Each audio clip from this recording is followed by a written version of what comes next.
Hello students, in my previous class I discussed about another protozoan disorder of human being, that is malaria, and in that case I discussed about positive agent, organ or tissue infected, different species of plasmodium which causes malaria in human beings.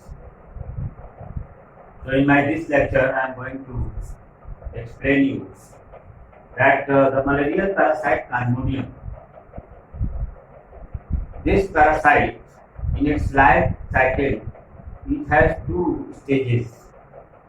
One stage is called merozoites, which is considered as non-infective stage.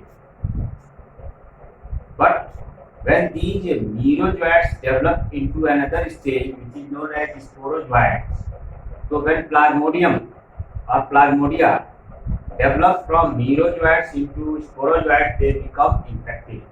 So the infective stage of Plasmodium parasite, the infective stage is called sporozoites.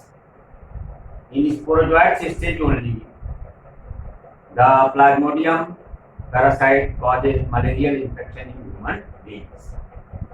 Now we will discuss about the incubation period. Incubation period means it is the time period of any pathogen from day of infection till the expression of symptoms. That time period is known as incubation period.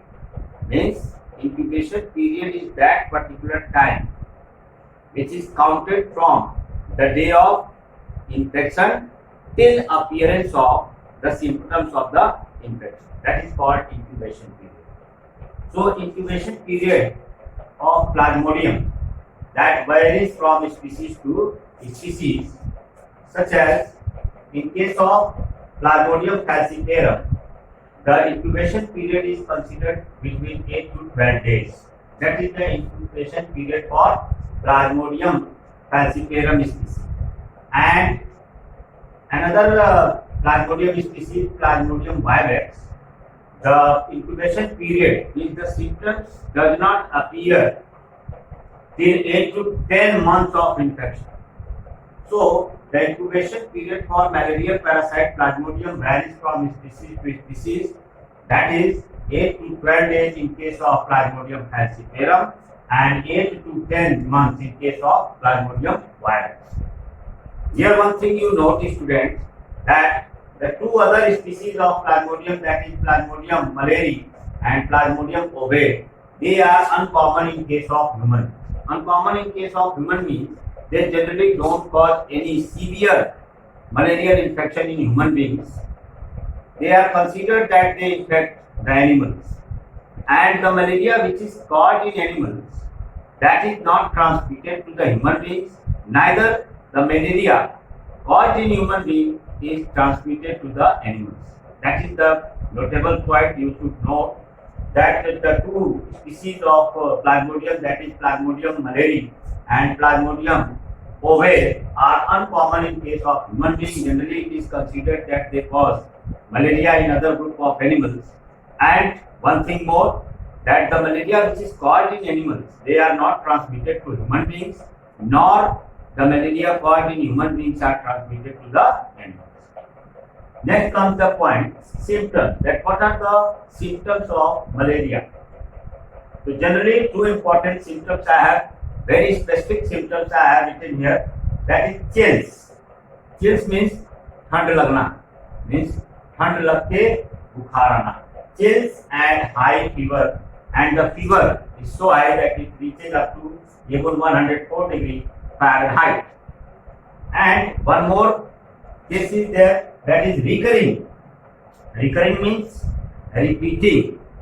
This high fever and chills are repeated after every 3 to 4 days. That is the main symptom of malaria infection. Chills and high fever, the fever reaches up to 104 degree Fahrenheit, which is repeated after every 3 to 4 days. Recurring means repeating. And the second important symptoms is headache, fatigue, nausea, vomiting, even loss of appetite, loss of weight, weakness. All these are general symptoms. But the primary symptom of malarial infection is chills with high fever recurring after every 3 to 4 days. 3 to 4 days means you can calculate in hours also, 24 into 3 or 24 into 4. So you will get in hours also that after that particular hour time or days, the fever and chills are repeated. One thing more, why these symptoms appear? These symptoms of malaria or Plasmodium infection appears because when Plasmodium enters human body, then they are transmitted by the vector Anopheles mosquito. Anopheles mosquito bite a healthy person, and the Plasmodium parasite, it is released in the blood vessels of the human being in sporozoite. Now through blood, the Plasmodium is carried to the liver, and in the liver of human being, the Plasmodium infect the liver cells, and there they reproduce asexually. The Plasmodium they reproduce by asexual method, and the asexual method of reproduction of Plasmodium is known as schizogony. What term is there? Schizogony. Schizogony. Schizogony is a type of asexual reproduction which is reported in case of Plasmodium, and Plasmodium performs asexual reproduction in human liver.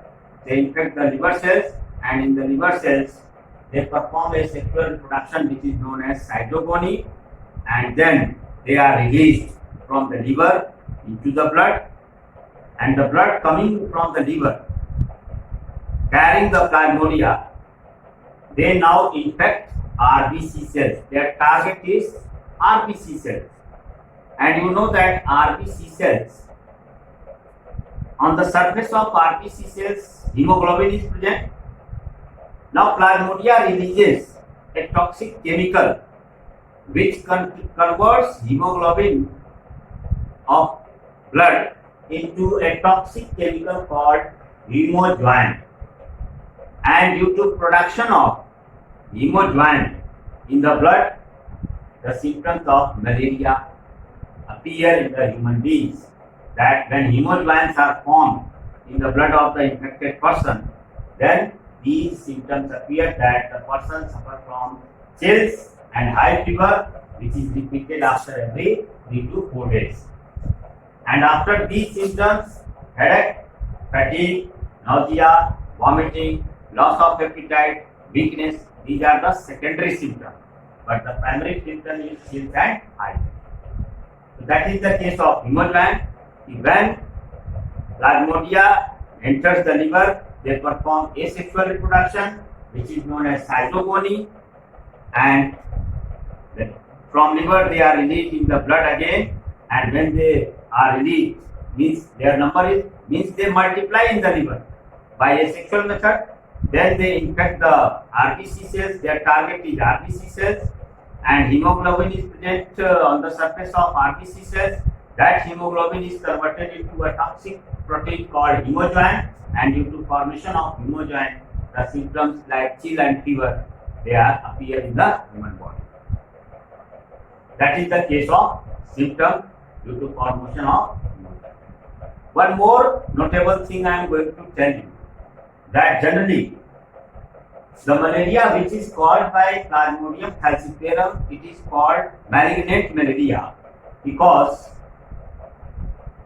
in the Plasmodium falciparum, it infects or it destroys the old RBC cells, the young RBC cells, as well as the newly born RBC cells. It means that they are damaging or destroying all types of RBC cells, whether they are old one or they are new one or they are young ones or they are matured or if they are immature. So they are targeting all types of RBC cells and they are producing hemoglobin in high concentration. And in case of malignant malaria, what happens? The RBC cells, they become sticky, and due to sticky nature of RBC cells, they block the blood vessels, which is fatal or very dangerous for human beings. A person can die within few hours of intense or severe infection. So that is the case of Plasmodium falciparum. That's why that malaria is called malignant malaria, because Plasmodium falciparum infects all types of RBC cells, whether they are old one or they are new one or they are young ones or they are in premature stage, and they produce hemoglobin in large concentration.